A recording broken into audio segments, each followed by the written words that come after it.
Bonjour à tous et bienvenue pour notre matinale quotidienne intitulée Comment bien commencer la journée tous les matins à 9 heures sur notre chaîne YouTube et sur Facebook.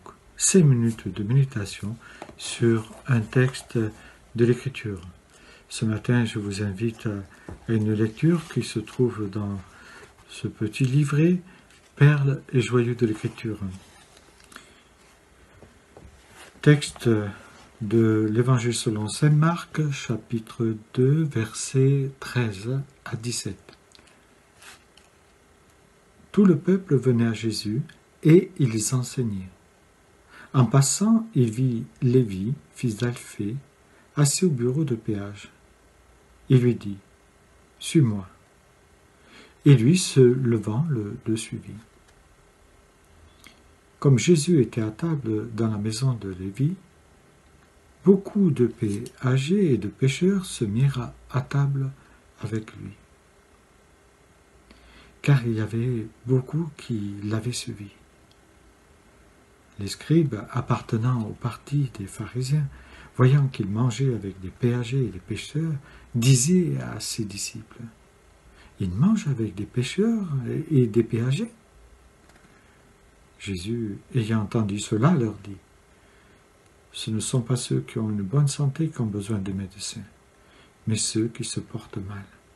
Je ne suis pas venu appeler les justes, mais les pécheurs à la repentance. » Dans l'épisode de l'Évangile selon saint Marc, Jésus il nous est dit qu'il se rend de nouveau près du lac de Galilée, où il y avait... Et l'image est assez intéressante, beaucoup de pêcheurs. Et là, il enseigne tous ceux qui sont auprès de lui, c'est-à-dire ses scribes, ses pharisiens, ses disciples et toute cette foule. Et nous voyons que cette idée d'enseignement va se poursuivre au moment où il va justement rencontrer Lévi au bureau de péager. Il passe là, il voit cet homme, Lévi, installé à son poste, comme d'habitude, qui fait son boulot. Et Jésus s'arrête, le regarde, il l'appelle, il lui dit « Suis-moi ». Surprenant, aucune hésitation de la part de ce collecteur d'impôts, bien installé à son poste.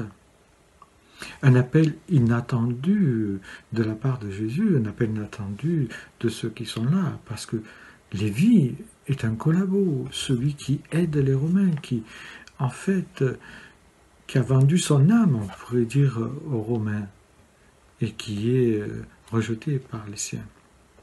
Un homme qui gagne bien sa vie, puisqu'il profite de sa situation pour gagner beaucoup d'argent. Mais malgré tout l'argent qu'il gagnait, il avait un vide permanent dans son cœur dont il avait besoin de remplir.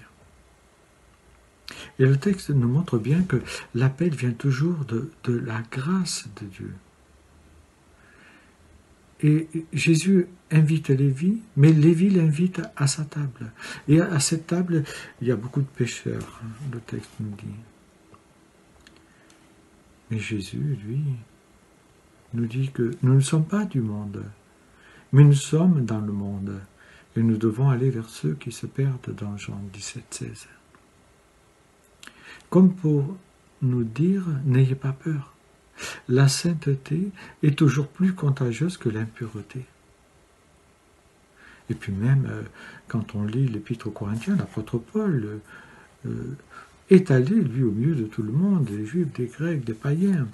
Et il dira dans 1 Corinthiens 9, 23, « Je me suis fait tout à tous, et donne le but afin d'en gagner le plus grand nombre. » La table, à cette époque, est un lieu d'échange, et encore aujourd'hui, un lieu de discussion, où on se sent bien, où on est prêt à dire des choses qu'on ne dirait pas au commun des mortels quand on le rencontre dans la rue. Et là, nous voyons que Jésus est critiqué par les pharisiens, qui sont choqués de le voir avec tous ces gens-là. Ce mot phariséo qui signifie séparer, et en principe, l'idée de ces personnes était de de se séparer de tout péché, de toute chose qui pouvait les contaminer et les rendre impurs face aux yeux de Dieu. Mais par leur critique, ils essayent de détruire la réputation du Seigneur. Ils appellent amis des publicains ou gens de mauvaise vie. Mais Jésus, il est le médecin de tout le monde. Et Jésus, c'est le médecin divin qui lance et qui rappelle à ses auditeurs qui il est. Je suis venu pour les malades. Autrement dit, tout homme a de la valeur à mes yeux. La preuve en est que Dieu a donné ce qu'il avait de plus précieux, c'est-à-dire son Fils, pour quiconque croit en lui. Jésus ne méprise et ne repousse personne. C'est l'homme qui a tendance à regarder ce qui frappe les yeux, mais l'Éternel regarde, lui, au cœur. Et au travers de cette petite méditation, j'aimerais vous poser une question pour commencer la journée. Aurions-nous été à l'aise au dîner de Lévi? Deuxième question, qu'implique pour moi l'appel de Jésus? Toi, suis-moi. Je vous invite à méditer cela. J'ai deux questions. Est-ce que nous aurions été à l'aise au dîner de Lévi?